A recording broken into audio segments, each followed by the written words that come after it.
Today, let us discuss another type of classification of signal, which is known as the causal and non-causal signal. Causal and non-causal signal.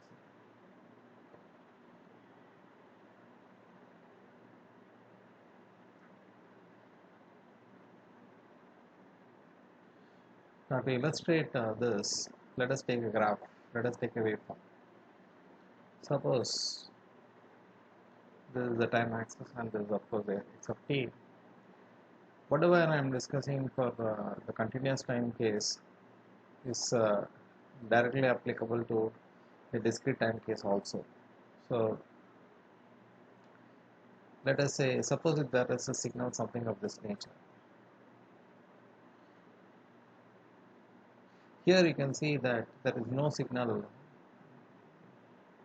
prior to t naught. For t less than t naught, the signal value is 0. And you must and you understand, and you can see that t naught is a positive value, and t naught is also a positive value. So a signal of this nature is known as a causal signal. That is, on the negative axis, negative part of the t-axis, there should not be any signal. Okay, causal signal. Suppose if we are having a signal of this nature, let us say I am having a signal of this nature. There is a signal, there is a portion of the signal which falls on the negative time axis, and there is a portion of the signal which falls on the positive time axis. Such a signal is known as non-causal signal. There is one other category of signal which is known as anti-causal signal.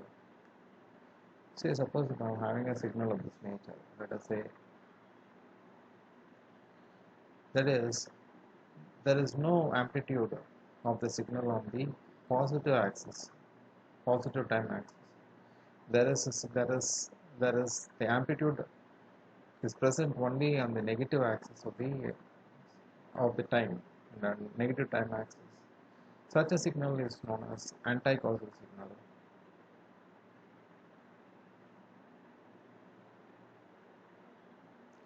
So summarizing, we can say that a signal which can be either continuous time or a discrete time is said to be causal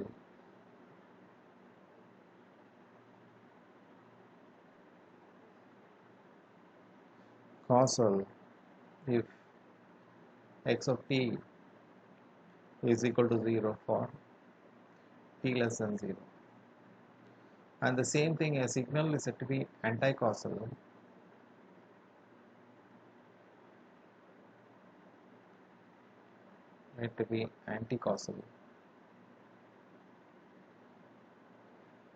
if t is equal to 0 for t greater than or equal to 0, for t greater than 0.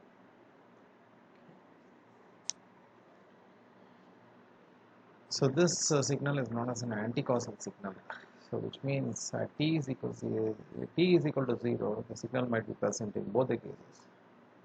So if the signal is present both on the negative time axis and positive time axis, then such a signal is known as a non-causal signal.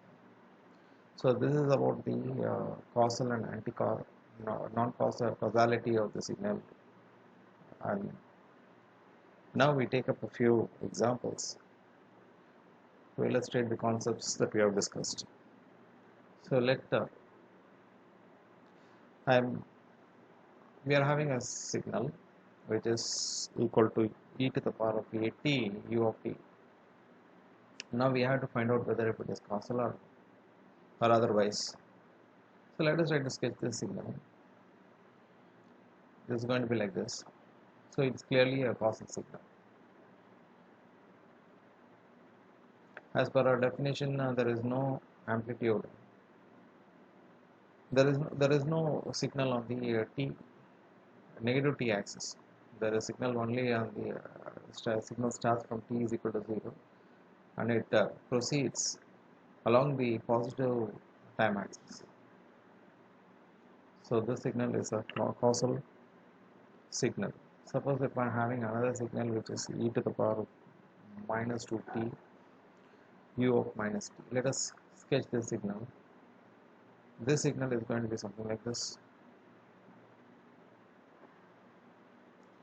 So there is no signal on the positive time axis. There is signal only in the negative time axis. This is anti-causal signal.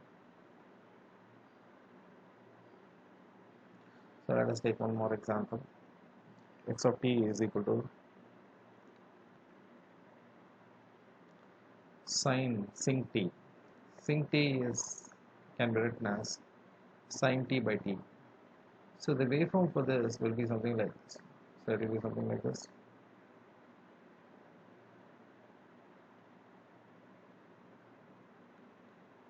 This is clearly a non-causal signal.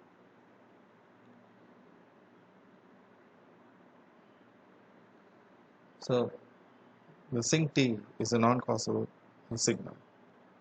Now let us take a discrete time case. Let x of n is equal to u of n plus 3 minus u of n minus 2. So let us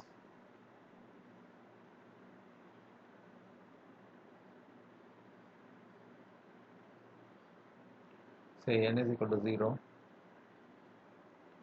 and let us say we are having n is 2 here, and then we are having n is negative 3. So there is going to be a signal, say you're going to be n,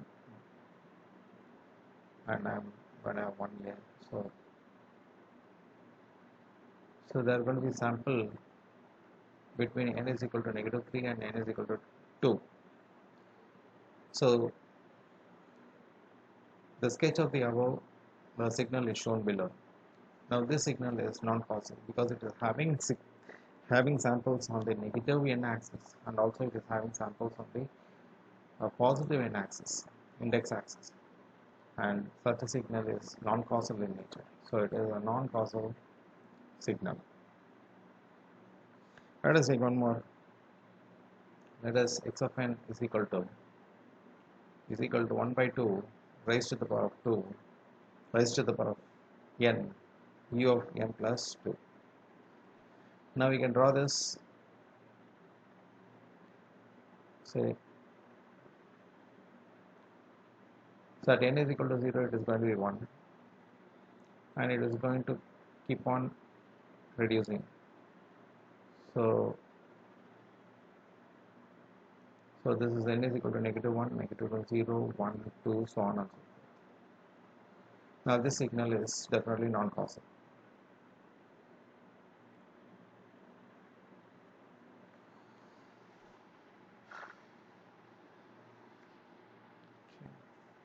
So we have seen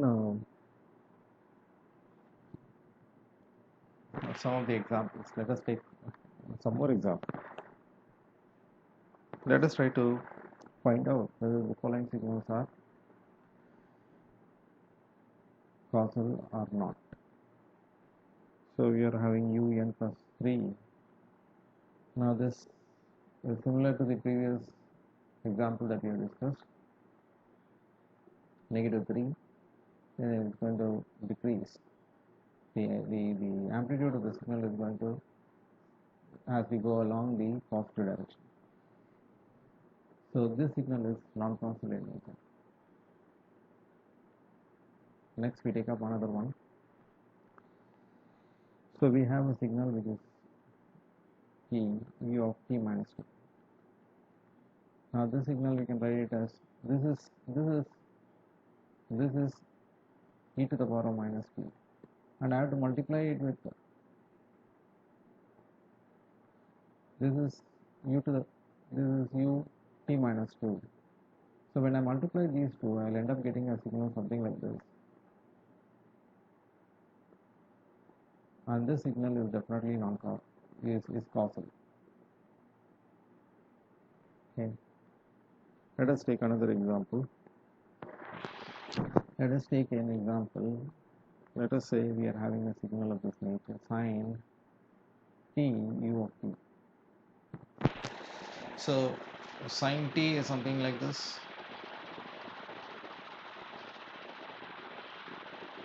and u of t is something like this. So when you multiply these two, you will end up getting something like this. So it is a causal. So this is clearly a causal. Okay. So we have seen the some of the examples for causal and non-causal, and also we have seen some examples with regard to anti-causal signal. So this completes our discussion about the various classification of the signal. So the signals were classified as okay. We will try to summarize what we have seen. So first thing what we have seen was continuous time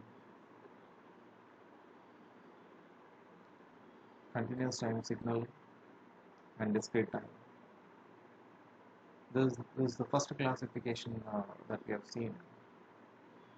Can be classified as the signal can be classified as a continuous time and discrete time. The second one is deterministic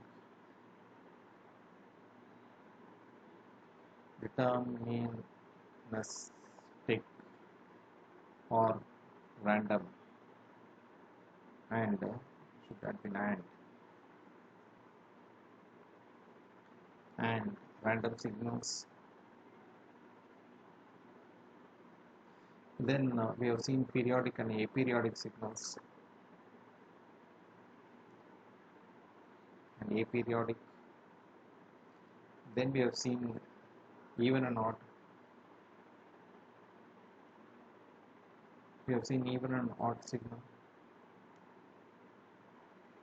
even or and odd. Then we have seen energy and power signal.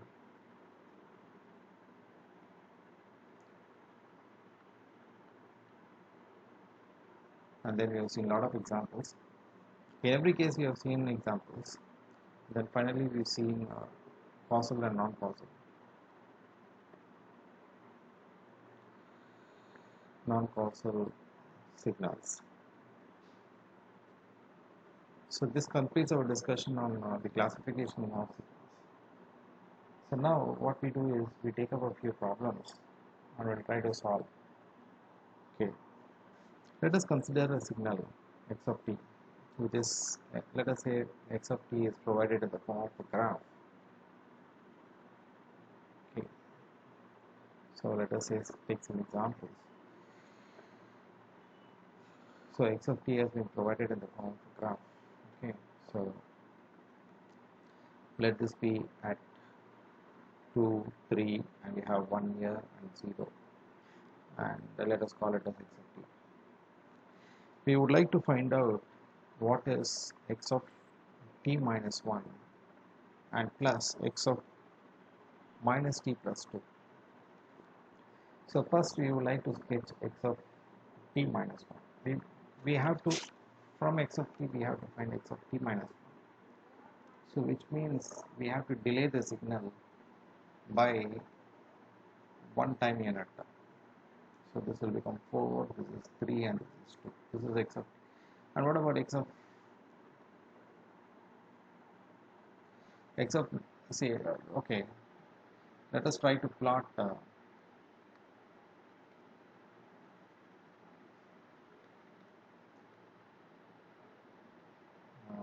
let us take a new page. Let us try to plot x of negative t plus 2. Now in order to do that, what we do is we first plot x of negative t. X of negative t is nothing but it is something like this. So it is negative 2 here and you have 1 here. Okay. Now I have to advance this by 2 units. If I advance this by 2 units, it becomes something like this. So this will become 1, 0, 1, and 2. So I have to now add up x of t minus 1 and this one. X of t minus 1 was something like this. This was x of t minus t plus 2.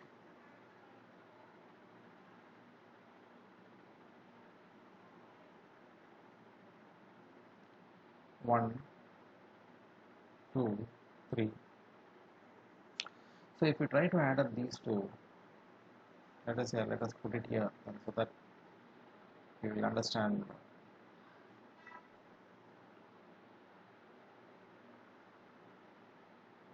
1, 2,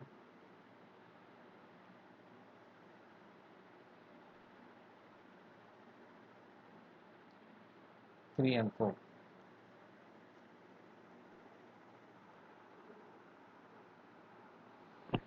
So if you try to add up these two,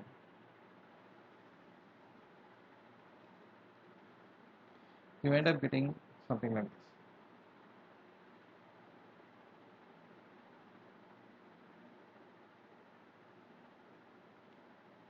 4, 3, 2, 1, 0, minus 1.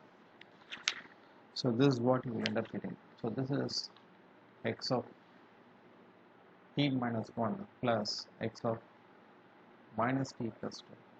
And this one is x of t minus 1. So I added up these two and I've got this, the resultant signal.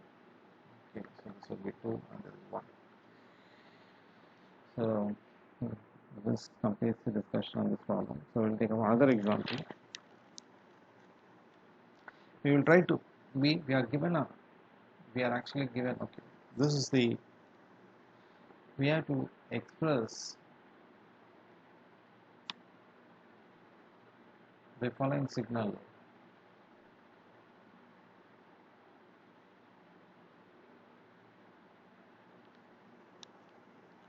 in terms of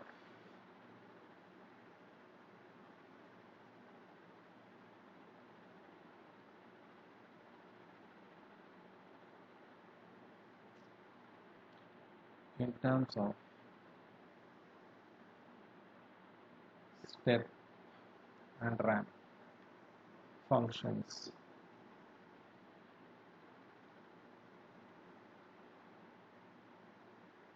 So the signal is provided as follows. So we are having something like this. Then we are having, so this is negative 3, then it is negative 2, we are having negative 1, 0, 1, negative 2, positive 2.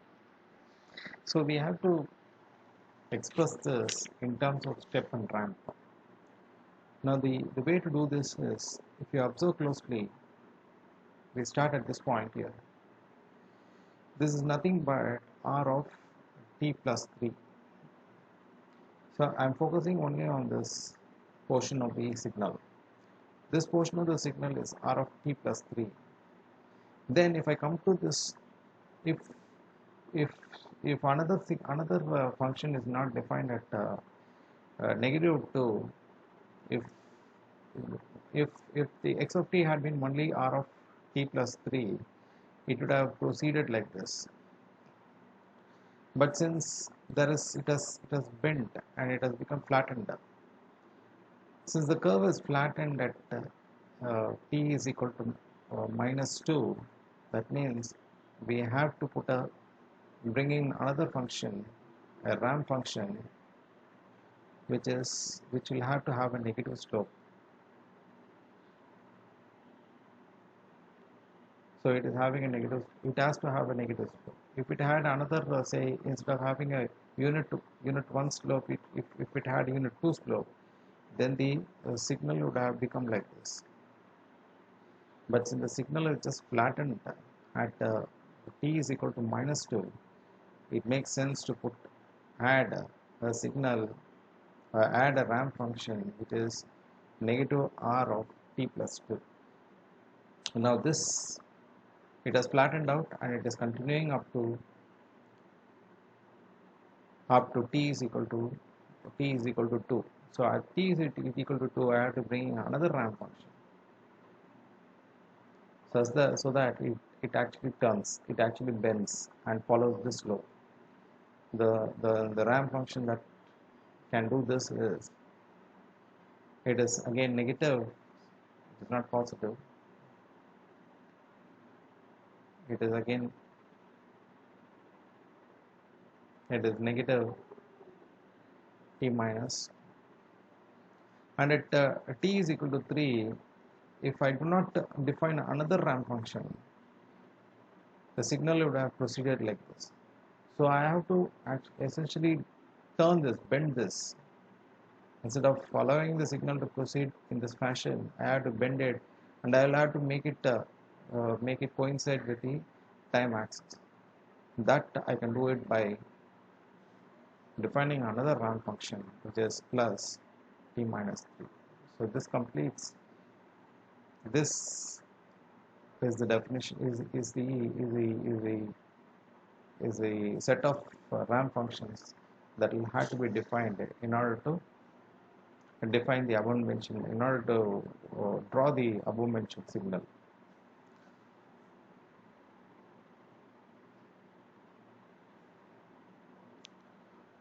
So this completes the discussion on this problem. We take up another example. Let us take a new page. That I have a signal. Let us say I'm having a signal, something like this.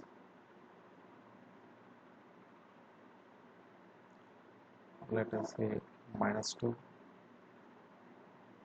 -1, look like this here, and then it goes up,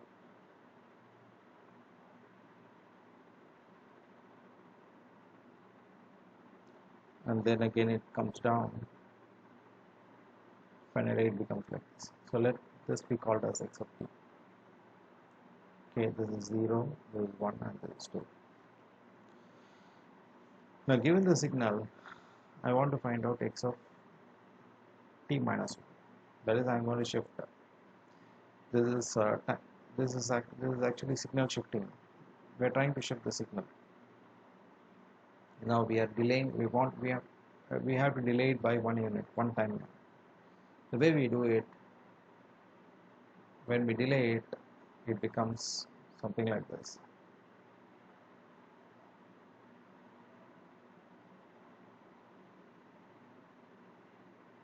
Okay, this becomes 2, this is 1, and this is 3, this is -1.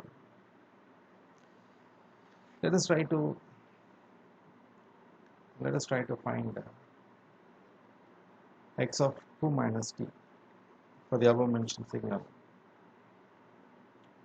Now for that, first we have to find out x of minus t.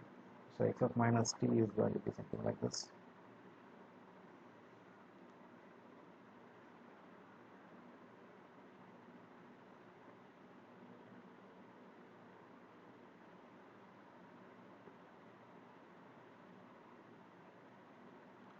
And I have to I have to advance it by 2 time units. When I do that, this is x of negative t.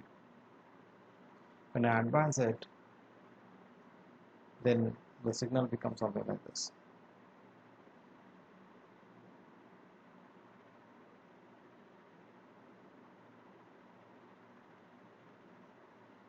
So this was 0, 1, 2, 3, and 4. So this was -2, -1, 0, 1, 2.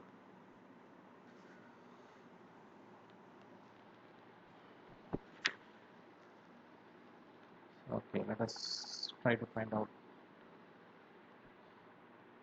for the same signal x of t.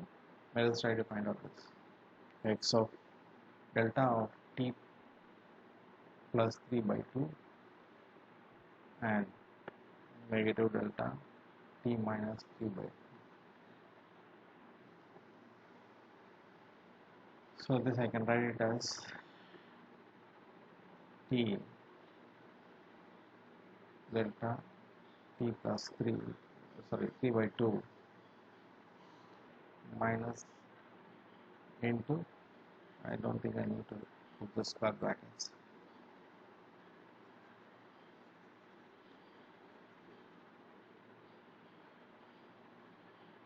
x of t into delta of t plus 3, and here it is delta t minus 3 by 2. This I can write as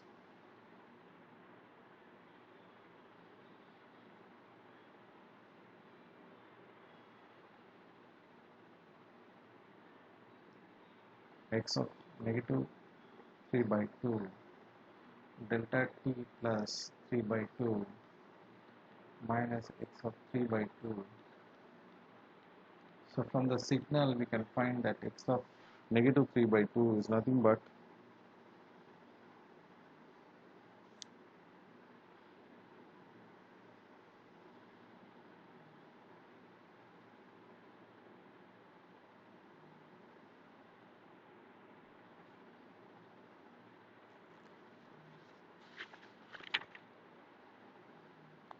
negative 3 by 2 is nothing but half into, and in this case it is negative of, again it is half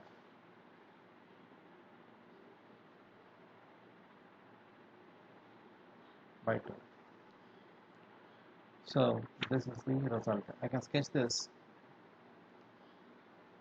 So it will be like this, each having a value of negative half at negative 3 by 2 and positive 3.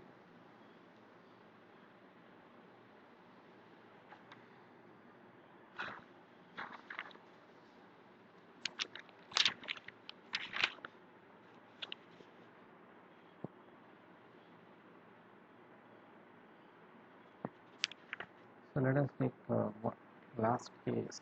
X, we want to find out x of q plus 1. So the signal had been time scaled by 2. So what we have to do is, we have a signal like this.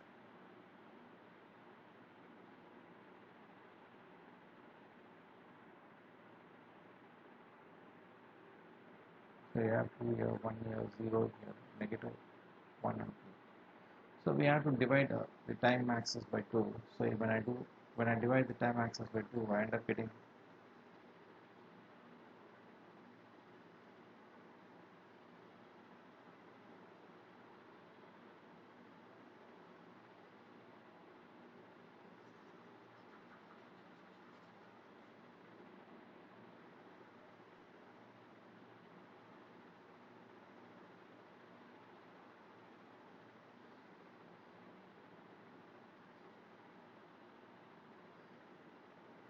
so this becomes 1, this becomes half, this is minus half, and this is 1.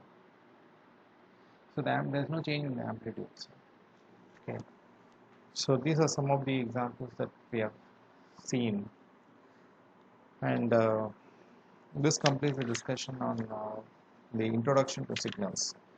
So in the introduction to signals, the first thing what we did was we discussed about what is meant by a continuous time signal and discrete time signal, and then we took up something, what are the elementary signals, what are the elementary basic signals that are available, like the unit step, ramp, impulse, and parabolic functions. And then we discussed what are the different types of classifications. So, and then we seen a lot of examples. So with that we complete the discussion on introduction to signals. So in the next video we will take up introduction to systems. Thank you.